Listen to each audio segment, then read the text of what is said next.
Warga Kendeng bertaruh nyawa menolak pembangunan pabrik semen di wilayahnya. Ya, tak cuma masalah perizinan yang dianggap janggal, pendirian pabrik semen juga mematikan pencarian warga sebagai petani.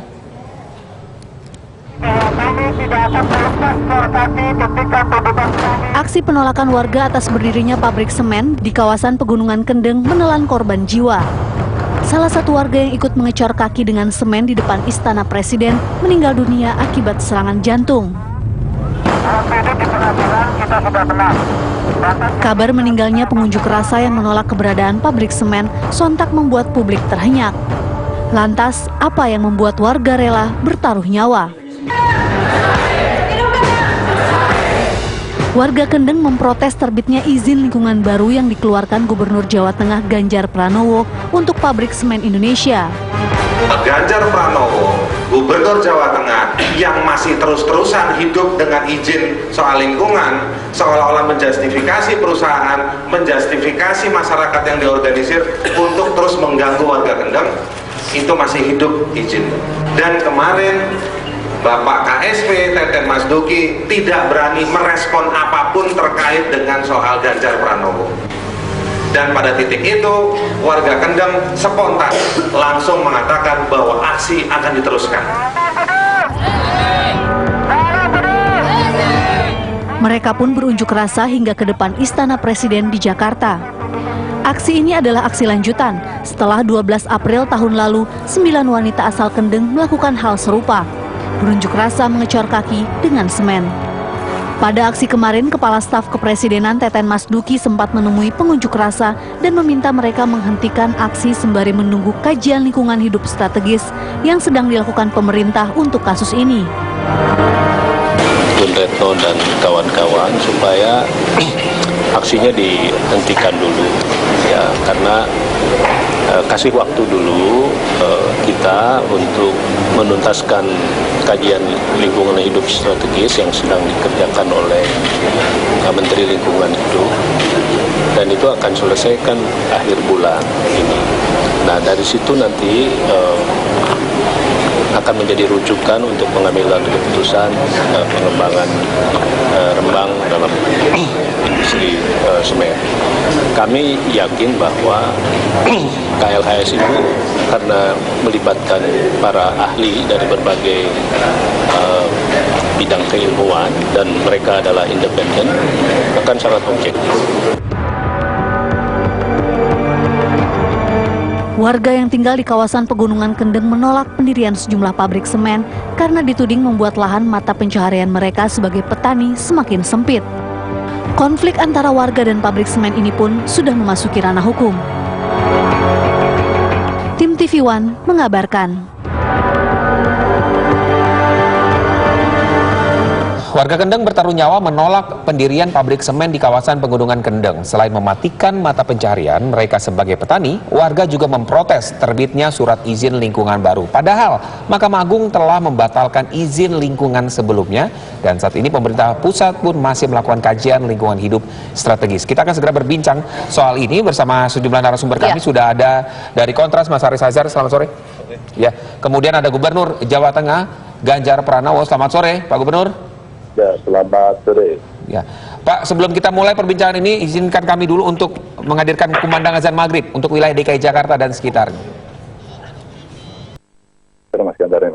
Ya, pemirsa, kembali lagi di Kabar Petang. Sesuai dengan apa yang tadi disampaikan di awal, kita siap untuk berdiskusi mengenai apa sih yang terjadi, mengenai kisru yang terjadi di Kendeng sehingga akhirnya menyebabkan satu petani Kendeng meninggal dunia. Ya, sudah ada tim hukum dari pendamping para petani di Kendeng, kemudian ada Pak Gubernur Jawa Tengah Mas Ganjar Pranowo, dan sudah juga bergabung bersama kami ada Direktur Utama dari PT Semen Indonesia, Rizkan Chandra. Selamat sore, Pak Rizkan.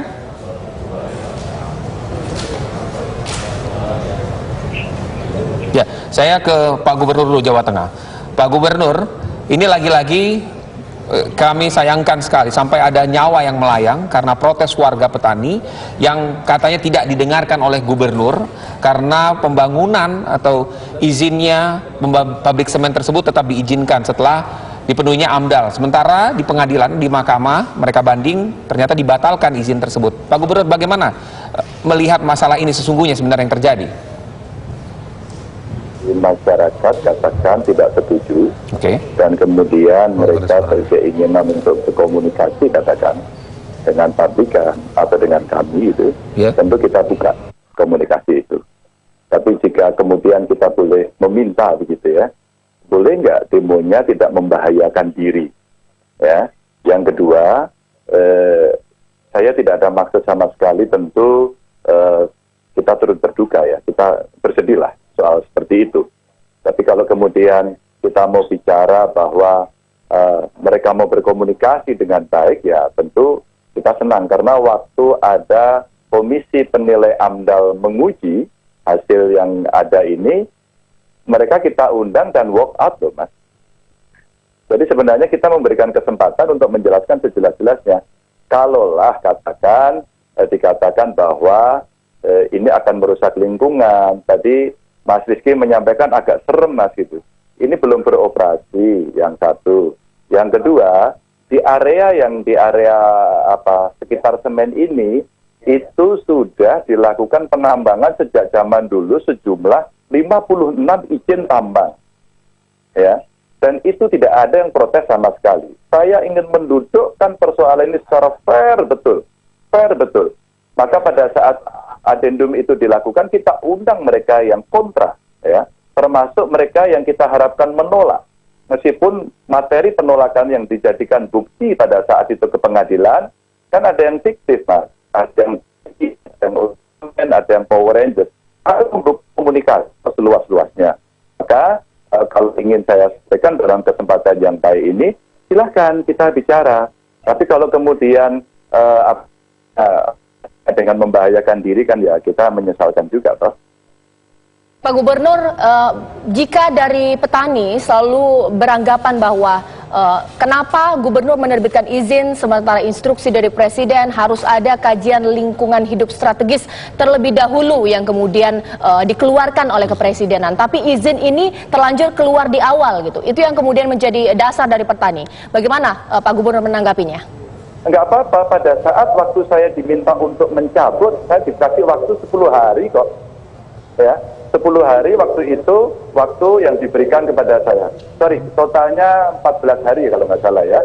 Kita harus menyelesaikan, dan waktu itu kita menunggu dari KLHS ingin memberikan hasilnya kepada kami. Kami tunggu dan belum datang kepada kami, dan kami harus menentukan.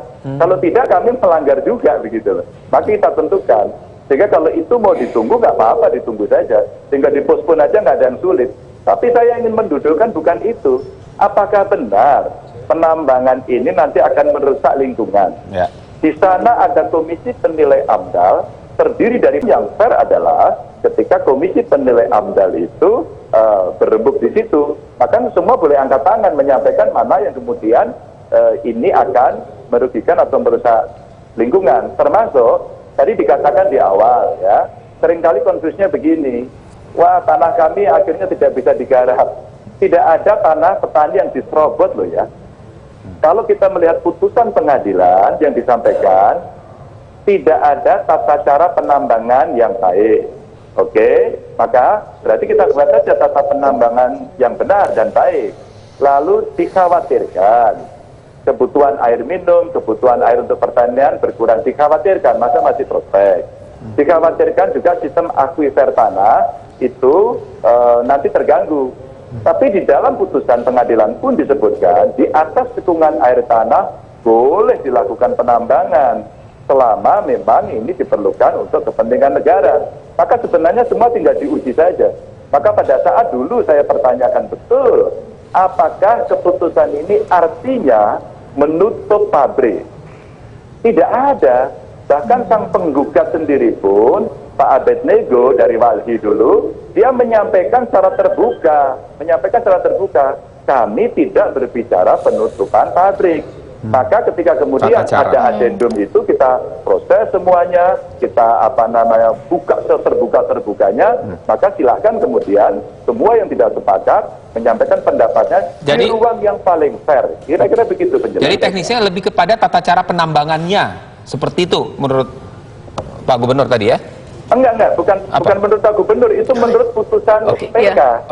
Saya senang kalau umpama begini, referensi yang ketika kita mau berdiskusi itu, kalau perlu saya kasih deh, apa sih yang tidak diperbolehkan di dalam putusan itu, apa-apa yang memberikan catatan. Nanti kita akan bisa membaca berdasarkan putusan itu, sehingga ketika ini sudah selesai, apa yang akan terjadi? Apakah pabriknya diam saja, tidak bergerak, padahal putusannya tidak menutup pabrik, maka pada saat itu ketika adendum dilakukan, ya kita proses, maka kita uji ulang. Di dalam PP tidak ada kewajiban kita mengundang para pihak, tapi saya memaksa agar para pihak diundang, agar mereka bisa secara fair menyampaikan apa yang terjadi. Apakah itu akan merusak betul atau tidak. Ini menurut saya yang agar tidak misleading dulu. Ya, baik Pak Gubernur, di sini juga ada pihak mewakili petani, kemudian ada juga Semen Indonesia-nya. Kita diskusikan lagi, kita harus jeda dulu sejenak, kami kembali sesaat lagi.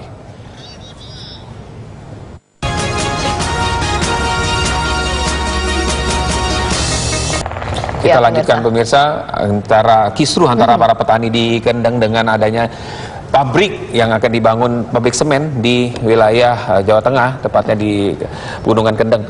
Bagaimana Mas Haris tadi menanggapi apa yang sudah disampaikan? Sepertinya jelas ya apa yang disampaikan Pak Gubernur tadi, mengatakan bahwa apa yang maju di pengadilan itu tidak ada sama sekali mengatakan bahwa pabrik tidak jadi dibangun, menyerobot tanah, kemudian menutup yang digugat. Saya tidak ada ingin menutup dari pabrik semen itu. Mungkin memang nggak ada, jadi memang kita lagi nggak bicarain itu kan. Kita lagi bicarakan soal bagaimana izin itu keluarnya kan PT UN, ngomong soal bagaimana izin yang kalau di PT UN itu, kalau kita baca undang-undangnya, itu yang boleh dibawa ke pengadilan tata usaha negara apabila ada satu keputusan yang bisa merugikan, yang berpotensi merugikan atau sudah merugikan pihak-pihak tertentu. Nah, itu yang dicoba diargumentasikan di pengadilan. Nah, tapi sebelum saya lanjut, saya mau klarifikasi dulu bahwa Ibu Patmi meninggal bukan karena kakinya di semen.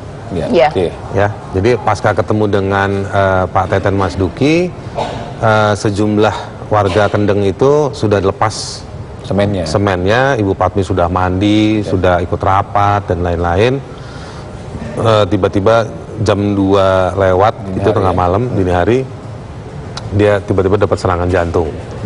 Jadi bukan karena tidak ada pernyataan.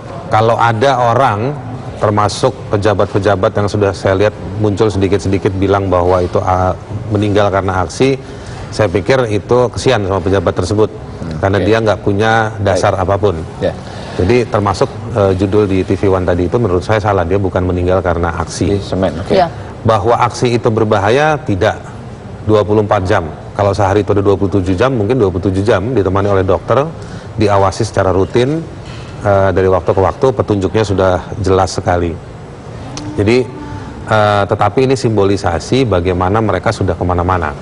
Kalau tadi Pak Gubernur sudah merasa bahwa dia sudah bikin dialog dengan warganya, terus warganya walk out, versinya warga juga sudah mendatangi gubernur, tapi gubernur tidak mau menemui, berhari-hari di depan kantor gubernur, mereka jalan kaki dari tempatnya masing-masing, di Rembang, di Pati dan lain-lain, tapi juga tidak ditemui. Nah, kalau semuanya berujung pada menunggu kajian lingkungan hidup strategis, saya pikir warga Kendeng juga nunggu itu ya, ya kan? Karena itu yang disepakati ketika ketemu dengan Presiden tahun lalu. Tetapi kenapa di tengah-tengah itu, di tengah-tengah proses menunggu, masyarakat dipidanakan? Hanya gara-gara ada nama Power Ranger, ada nama Presiden Republik Indonesia, jabatannya namanya kayak begitu. Prosesnya cepat sekali. Nah, kalau kita lihat putusan Mahkamah Agung, putusan itu juga menyatakan bahwa ada orang yang namanya Dwi Joko yang memberikan keterangan palsu di muka pengadilan, dan itu ada pasal pidananya. Giliran kita bawa laporkan kasus itu ke polisi, polisinya mandek. Tapi kan itu terus kan saya mau bandingin kan? Ada. Apa hubungannya? Ini hubungannya kan menunggu KLHS. Baik. Anda paham nggak? Iya, itu kan ada. Nanti Bang April. Menunggu proses menunggu itu kenapa di tengah-tengahnya orang ditangkepin? Menurut Anda ada kaitannya berarti untuk menekan kasus ini? Ada kaitannya dong. Yang dibilang tadi sama Pak Gubernur soal Power Ranger segala macam itu kan surat dukungan masyarakat yang nolak. Betul. Dan itu yang dijadikan. Baik. Lalu tendanya dibakar. Menurut Anda ini bagian dari upaya-upaya untuk menekan protes warga itu? Oh iya, Baik, yang Mas Haris. halang-halangi mereka di daerahnya keluar akses-akses ini juga dari kelompok-kelompok yang pro tambang. Jadi menciptakan konflik di tengah Baik. masyarakat. Mas Haris, jika Jadi alasan menurut saya, Iya. sikap gubernur, keputusan gubernur ngeluarin izin yang baru, memberikan semangat buat seolah-olah ada yang pro tambang, dengan seolah-olah dapat pekerjaan. Emang gubernur cuman itu caranya mengkasih pekerjaan buat masyarakat? Iya. Nggak ada cara lain? Jadi menurut Anda Terus itu semua bagian dari masih skema banyak, grand masih design itu banyak. semua? Oke. Kalau 2002 malam Oke. bisa panjang. Jangan lupa ya, kita masih Ada Dirut bergabung dari ya. Di PT sini Semen ada Pak Indonesia. Dirut dari PT Semen Indonesia, Pak Rizkan Chandra. Pak Rizkan, dengan adanya konflik ini pastinya akan bermuara kepada PT Semen Indonesia yang sekarang izin sudah dikeluarkan oleh Gubernur Jawa Tengah, sementara KLHS belum keluar. Lantas apa yang akan dilakukan PT Semen Indonesia menanggapi Uang hal sudah ini? keluar. Benar sekali. Sementara uang juga sudah keluar, 5.000 tapi belum bisa miliar ya? melakukan pembangunan pastinya dan juga pertambangan. Bagaimana menanggapinya, Pak Rizkan? Ya, terima kasih Mbak Caca. Selamat sore Pak Sore, Pak. Ganjar, Mas Haris, Mas Rizky. Ya, kami dari Semen Indonesia itu terus berkomitmen untuk patuh kepada peraturan yang berlaku, dan sampai dengan saat ini kami sendiri belum pernah melakukan penambangan di area Rembang. Jadi memang kita juga komitmen gitu ya, bahwa sesuai saran dari KSP kita juga menunggu hasil dari KLHS sebelum kita melakukan penambangan. Nah, dalam izin itu memang tidak hanya penambangan, tapi ada juga pembangunan dan operasi. Dan hal ini memang KLHS itu memang terkaitnya hanya dengan penambangannya, sehingga kita tetap patuh, kita menunggu sampai dengan hasil KLHS itu final, selesai. Dan saya kira kalau mengenai lingkungan yang saya dapat sampaikan adalah yang selama ini sudah kita lakukan, termasuk yang ada di lokasi pabrik kami yang ada di Tuban. Dan itu kami sangat terbuka terhadap semua masukan, untuk melihat juga di pabrik Tuban apa yang terjadi di sana, apakah setelah penambangan hasilnya negatif atau seperti apa, itu bisa langsung dilihat di sana. Debit airnya apakah berkurang atau tidak, apakah daerah yang tadinya itu adalah batu kapur yang tandus, apakah tetap tandus, apakah berubah menjadi lebih hijau. Itu mungkin itu bisa dilihat langsung di Tuban. Dan komitmen yang sama dengan teknologi yang lebih baru itu juga kita akan lakukan di Rembang. Itu saya kira. Pak Rizkan, Pak Rizkan, kemudian apa yang membuat PT Semen Indonesia ini memilih lokasi tersebut di Rembang? Apa nilai-nilainya terutama sehingga triliunan rupiah investasi di situ, kemudian tapi di sisi lain ini warga protes, kemudian tadi ada kesan dipaksakan, kemudian konflik terjadi berlarut-larut, kemudian apa membuat PT Semen Indonesia ini tetap ingin membangun di sana?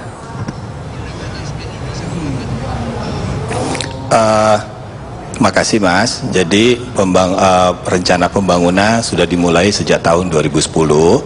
Kemudian tahun 2012 itu AMDAL dan juga izin lingkungan itu didapatkan, sehingga pembangunan itu dimulai kurang lebih pada sekitar tahun 2014. Pada saat ini proses pembangunan sudah selesai semua 100%. Untuk pemilihan lokasi, saya kira itu standar untuk semua pabrik semen. Itu adalah lokasi yang pertama tentunya sesuai dengan peruntukannya. Kemudian yang kedua, lokasi tersebut itu memiliki bahan baku yang mencukupi. Dalam hal ini adalah batu kapur dan tanah liat. Aspek lingkungan tentu menjadi perhatian besar dari kita, dan tentunya proses itu adalah proses melalui analisa dampak lingkungan atau AMDAL, dan nanti disertai juga dengan izin lingkungan. Baik. Demikian saya kira yang bisa saya sampaikan. Baik, Pak Mas Rizkan, Haris. salah satu yang juga digugat oleh petani menjadi cikal bakal izin ini keluar adalah AMDAL perubahan yang sudah dilakukan. Sebenarnya dari sisi PT Semen Indonesia, AMDAL perubahan apa sih yang sebenarnya sudah dilakukan oleh PT Semen Indonesia terhadap wilayah Kendeng ini sendiri, kemudian sehingga keluar AMDAL perubahan, gubernur kemudian mengeluarkan izin, meskipun sekarang tetap masih menunggu KLHS ya. Bagaimana Pak Rizkan menanggapinya? Makasih Mbak Caca. Jadi AMDAL perubahan ini juga kita mengacu kepada beberapa pertimbangan yang ada di dalam keputusan MA. Dan yang saya bisa sampaikan di sini itu ada beberapa hal. Yang pertama itu luasnya daerah penambangan itu juga dikurangi. Kemudian yang juga dilakukan itu adalah tadi yang disampaikan Pak Gubernur, cara penambangannya dilakukan dengan cara-cara yang sudah terbukti itu tidak merusak, tidak menimbulkan dampak dan bisa dihijaukan, ya. Jadi itu adalah dengan cara block mining system, di mana penambangan dilakukan dalam area-area kecil dan setelah itu selesai, maka itu langsung dilakukan penghijauan. Nah, hal ini juga yang sudah dilakukan di Tuban, dan itu kemarin di AMDAL perubahan ini kita lakukan melengkapi seluruh dokumen-dokumen yang sebelumnya juga sudah ada, kita lengkapi dengan lebih detail bagaimana cara menambang di area seperti itu. Itu saya kira yang paling penting, Mbak Caca. Ya. Baik, Pak Rizkan, saya masih akan ke Mas Haris Azhar. Bagaimana akhirnya bisa Anda kan mewakili, kemudian bersuaralah kepada gubernur ini dan kemudian ada Rizkan Chandra, nanti kita lanjutkan kembali diskusinya. Sesungguhnya apa yang harus mereka ambil dan harus dilakukan biar ketemu akhirnya di jalan. Ya. Oke, kita jeda dulu, akan kembali sesaat lagi.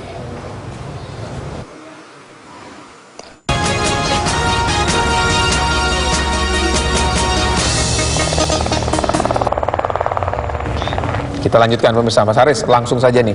Sudah dengar kan dari keterangan dari PT Semen Indonesia sendiri, kemudian dari Pak Gubernur, bahwa ini sesungguhnya saya bukan mau menegosiasikan kemauan, kepentingan, enggak. Saya mau menegosiasikan satu situasi. Oke, di satu sisi ada bisnis di sini. Ada negara katanya mau cari uang. Ya.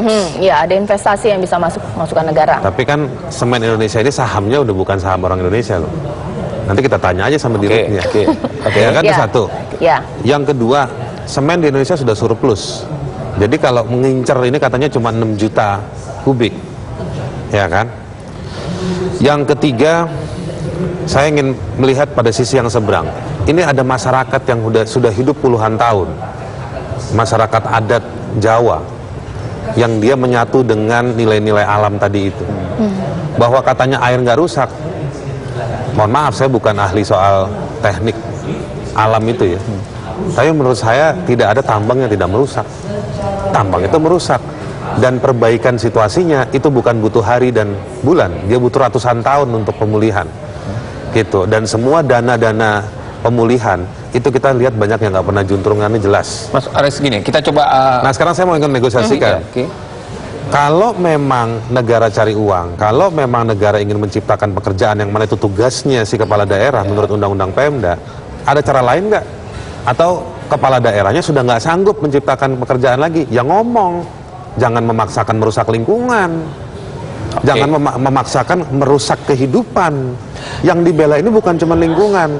Makanya kadang-kadang kalau melihat situasi ini hanya dengan AMDAL, ini bukan sekedar lingkungan, ini soal kehidupan. Mestinya yang ngomong ini bukan saya, mestinya yang ngomong ini kepala daerahnya, membela warganya.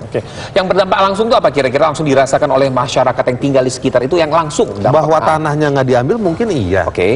Tapi bahwa itu akan berpengaruh pada kekayaan kandungan yang biasa dinikmati oleh masyarakat untuk pertaniannya, kesuburan tanah, airnya, perubahan cuacanya, itu yang dikhawatirkan. Itu kan masih berpengaruh. Dan kalau itu berpengaruh, itu berdampak tentunya. Berdampak pada kehidupan, siklus kehidupannya warga Kendeng dan keberlangsungannya. Baik, Mas Haris, tapi kan pembangunan itu kan sebuah keniscayaan yang bisa kita lakukan adalah membangun manusia, bukan membangun yang menyingkirkan manusia. Apalagi cuma harus mikirin ke uangnya si BUMN ini. Nah, saya sudah bisa menangkap apa yang dikatakan oleh Mas Haris, Pak Gubernur, intinya adalah bahwa ada masyarakat asli atau katanya indigenous people yang memang sebenarnya tidak mau tersingkirkan dengan adanya pembangunan. Pak Gubernur melihatnya seperti apa? Ya, ada beberapa yang harus saya luruskan dulu dari Mas Haris. Saya khawatir, Mas Haris kalau mau tak kasih datanya ya. Tak kasih datanya semuanya. Oke. Ya. Ada data. Benar saya ya? Oke, ya. Datanya ada. Enggak, gini. Anda salah. Mereka tidak pernah ketemu Saya pasti saya. salah di depan Anda karena Anda berpihak nanti pada dulu. industri bisnis. Boleh enggak Anda Oke, Mas Haris, kita coba dengarkan dulu ya, Ya, Mas. dengarkan Baru dulu, nanti Mas kita Haris. jawab Mau kembali. belajar mendengarkan, saya kasih. Baik, Silakan. silakan Pak Gubernur. Ya nggak apa-apa. Maksudnya begini. Ketika Mas Haris ini mengadvokasi, tentu saya menghormati apapun yang disampaikan pada hari ini. Tapi saya mau kasih tahu saja, Saya tidak pernah menemui. Itu Mas Gunturno ketemu saya, ya ke rumah saya. Mbak Gunarti dengan Mbak Sukina juga ketemu saya, termasuk Ciprin, ya. Itu jadi kalau saya itu dengan Mas Gunturno sama Prin sama Mbak Sukina, Gunarti itu sering bertemu. Mereka menyampaikan bahkan ketika putusan itu dikeluarkan sehari sebelumnya pun dia ketemu saya dulu. Jadi kalau kemudian nggak pernah ditemui, kami itu sering kontak-kontakan sama dia. Jadi itu yang saya kira pengetahuan Mas Pak Ganjar, begini Pak Ganjar. Nanti dulu, boleh saya jelaskan dulu nggak? Oke, selanjutnya Pak. Boleh nggak? Ya, lanjut. Boleh. Ya, kalau tadi bicara apakah tambang tidak merusak, pasti. Maka secara keputusan, secara aturan, secara ilmu pengetahuan, ada yang ditoleransi. Apa yang ditoleransi adalah menggunakan AMDAL. Jadi bukan sekedar AMDAL. Dan Mas Heri harus tahu, 56 pertambangan itu bukan galian C yang Anda pikirkan sedikit itu, bukan. Itu kerusakannya sudah luar biasa yang sampai hari ini memang tidak ada yang protes. Dan tolong saya mau kasih tahu dulu, kalau Anda bicara kendeng yang Anda maksudkan adalah indigenous ya, dari society, dari masyarakat yang ada di situ, yang di Rembang ini mungkin ya, saya mencoba menerjemahkan, kalau saya salah mohon maaf. Yang Anda maksud adalah mereka sedulur Sikep, mereka dari Samin katakan ya, yang di Rembang tidak ada, yang ada itu di Pati. Saya khawatir pemahamannya adalah ini confuse antara yang di Pati, yang di Rembang. Confuse ini. Karena confuse seolah-olah ini tempatnya sama. Tidak. Tempatnya dua titik yang berbeda. Maka kalau hari ini saya boleh menjelaskan soal itu, saya sampaikan kepada publik, yuk kita lihat yuk ke lapangan yuk. Dan kita juga memberikan ruang kepada mereka yang setuju. Bukan cerita gubernur mau mencarikan pekerjaan dan gubernur tidak mampu, tidak. Wong ini sebelum saya jadi gubernur izin sudah keluar kok. Sebelum saya jadi gubernur sudah keluar. Bahwa kemudian ada prospek pekerjaan di situ, iya. Dan yang lain orang bisa mengecek. Nanti coba dicek. Selama ini di daerah itu daerah subur atau tidak subur. Mari kita cek secara ilmu pengetahuan. Jangan Haris atau Ganjar. Karena dua-duanya pasti tidak ahli soal ini kan. Nah, tapi kita ambil referensi dari data geologis, dari ahli hidrologis, yang pakarnya semua lengkap di situ. Ketika kemudian dia bisa didebat, dia bisa disajikan dengan data-data, bisa di-counter dengan data-data yang lain, maka itu akan menjadi satu perdebatan yang cerdas, yang mengedukasi, yang bisa menjelaskan. Ini mesti dipahami. Maka saya akan lebih tertarik umpama ya, yang datang, yang duduk di situ Mas Haris dan satu, umpama dari penggugat, terus kemudian dari warga, dari yang pendukung ataupun yang kontra, dudukkan jadi satu sehingga bisa menceritakan seluruh yang ada di situ. Kalau tadi pertanyaan kepada Semen Indonesia, saya akhirnya pelajari. Dulu Semen Indonesia ini mau investasi di Pati, tapi gagal. Terus ke Rembang, terus kemudian berjalan. Hari ini, di Pati yang dulu gagal itu, Indosemen masuk dengan PT SMS-nya. Gugatannya menang sampai ke pengadilan. Jadi pabrik itu akan berdiri nanti di Pati. Pertanyaan saya, sekarang dari seluruh kawan-kawan yang memang aware pada persoalan lingkungan, apakah kemudian kita juga tidak mencermati? Saya hanya menyampaikan itu saja. Dan mohon maaf, saya tidak membenturkan cerita, apalagi membakar tenda dan sebagainya. Boleh dipanggil seluruh warga apa yang terjadi pada saat pembakaran itu. Maksud saya, jangan sampai menjadi politis, jangan terjadi seperti itu. Saya tidak menggerakkan apapun, mereka kemudian kita minta dialog, mereka bertemu yang kontra dan yang pro. Bahkan kalau kita bicara sedulur Sikap, saya punya kok rekamannya kalau Anda mau dengarkan. Apakah kemudian yang sedulur Sikap itu sikapnya juga sama persis? Saya tunjukkan. Referensi-referensi ini saya ambil agar sebenarnya saya mendapatkan masukan yang banyak. Maka decision tidak hanya dari saya sendiri, saya ingin mencarikan pekerjaan, no. Saya ingin membantu Semen Indonesia, tidak. Semen Gonggong saja, yang pada saat penyusunan AMDAL diuji oleh para pakar, dia tidak bisa lolos, tidak saya loloskan kok. Baik. Tidak saya loloskan. Terjawab, kok, gitu. Mas Haris tadi yang apa yang saya nggak dengar jelas suaranya. Jadi intinya adalah jangan sampai ada politisasi ya atas kasus ini ya. Ketika ada sudah dibangun di daerah Pati, tapi kenapa kemudian Rembang begitu resisten masyarakatnya, takutnya. Kendeng itu kan terdiri dari beberapa kabupaten dan kota. Ini nggak ada politisasi. Justru kita bingung, Pak, kok politisi ini malah diem semua, gitu. Ya kan kita nggak ada yang politisasi. Kita bicara jelas soal lingkungan hidup, soal hak asasi manusia, soal hukum. Nggak ada kita bicara politisasi.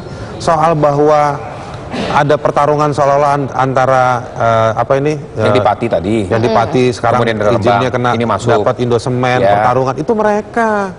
Saya malah bilang, saya pernah ketemu sama orang perusahaan semen Indonesia, namanya Agung, anak buahnya siapa tadi itu Sudirut tuh.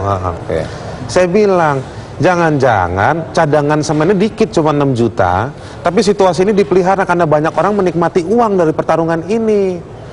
Lihatlah orang Kendeng dapat apa. Kalau ada yang bilang orang Kendeng katanya dapat duit dari perusahaan ini karena menolak si semen Indonesia, buktikan. Jangan melihara bicara sepihak, ini dapat ini, itu dapat itu. Katanya agen asing. Loh, sekarang kalau Indosemen masuk di Pati, yang ngasih izin siapa? Emang yang ngasih izin si Gun Retno? Iya. Oke, tapi kembali lagi sebelum kita tutup semuanya. Bagaimana akhirnya tadi sudah dijawab bahwa kan, ayo kita duduk bersama tadi kata Pak Gubernur, kita ayo ngobrol duduk bersama, lagi. Sudah datang ke Jakarta. Ya kan mau ketemu presiden. Ini hari presiden bikin pernyataan ketika ketemu dengan Sekjen Aliansi Masyarakat Adat Nusantara, dia bilang itu urusannya gubernur. Lihat undang-undang Pemda, Pak Presiden. Undang-undang Pemda bilang kalau ini urusannya sudah besar, ditarik ke pusat. Gampangnya tuh bahasanya, itu urusannya presiden. Gitu. Di awalnya Undang-Undang Nomor 23 tahun 2014 udah bilang presiden lah yang bertanggung jawab dan mengawasi pembangunan daerah. Ini tampaknya memang tidak selesai di daerah, kemudian memang tarik lagi kuncinya pusat, gampang. Kuncinya gampang. Kalau mau selesai cepat, presiden. Baik. Ya, memang pada muara akhirnya ini adalah kita menunggu sikap presiden terhadap hal ini ya. Yang pasti adalah KLHS kita tunggu, tapi informasi atau mungkin juga keputusan dari presiden menjadi akhir dari permasalahan ini ya. Baik, terima kasih Bang Haris Sasar, dan tadi juga sudah ada Gubernur Jawa Tengah Pak Ganjar Pranowo dan juga ada Dirut dari Rizkan Chandra. Terima kasih Pak Gubernur. Pak Direktur. Dan pemirsa, para petani Kendeng tadi sudah kita perbincangkan ya bagaimana antara pihak petani, kemudian dengan pemerintah daerah, kemudian dengan pihak pengusaha juga ya. Baik. Dan pemirsa, kami masih akan kembali dengan sejumlah informasi lainnya. Tetaplah bersama kami.